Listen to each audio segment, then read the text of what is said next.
ធ្លាប់តែហាន់ស្លឹកគ្រៃនឹងដៃមែនទេបងប្អូនតោះថ្ងៃនេះខ្ញុំបង្ហាញបងប្អូនចាប់ពីការហាន់ស្លឹកគ្រៃនឹងម៉ាស៊ីនម្ដង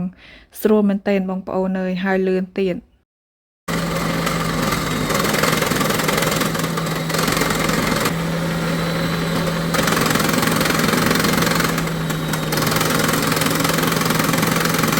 ស្រួលមែនទែនបងប្អូនអើយតែមួយផ្លេតទេគឺហើយជាការស្រេចតែម្ដងប៉ុន្តែបងប្អូនត្រូវចាឧស្សាហ៍ទាញធាងស្លឹកគ្រៃដែលវាគៀបហ្នឹងចាញ់ដើម្បីកុំឲ្យម៉ូតូរបស់ម៉ាស៊ីនហ្នឹងចាវាឡើងក្តៅចឹងទៅវាអាចធ្វើឲ្យខូច